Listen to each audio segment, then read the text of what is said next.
I think it's very interesting that with Ehud Olmert, the Prime Minister of Israel, on his way out, with Bashar Assad isolated for several years, with his only friend being Iran, Turkey was able to bring the two parties together, and they've had 4 serious rounds of talks.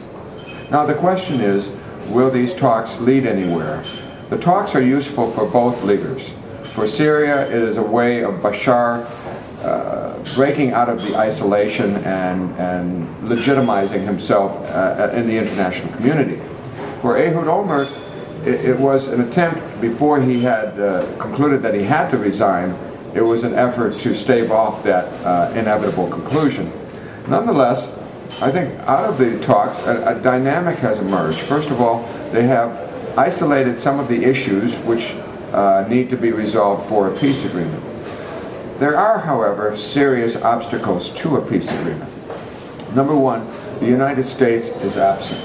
Without the United States, Israel will not find a party that can guarantee the security arrangements. After all, from Israel's point of view, they will be asked to give up something tangible, the Golan Heights, and I would say the entire Golan Heights, which means access to the Sea of Galilee, and in return they get security arrangements, an embassy perhaps, and perhaps economic relations, although that's not clear. So the United States is important for that reason. The United States is also important to Syria because, after all, the biggest obstacle for Syria has been the United States' hostility toward it. And why is the United States hostile? Well, for one reason, Syria has been accused of allowing jihadis to come into Iraq from its long border with Syria, who have committed suicide bombings and other attacks on both Americans and Iraqis. The second and perhaps more important reason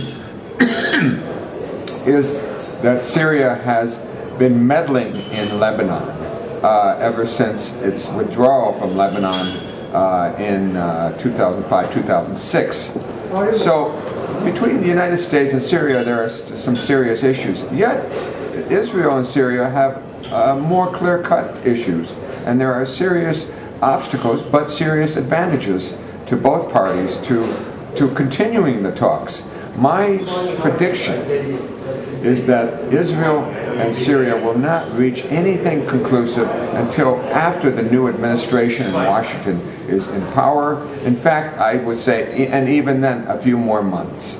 I think it is a good thing, however, that Syria and Israel are talking while at the same time Israel is contemplating what to do about Iran and its nuclear program. Thank you very much.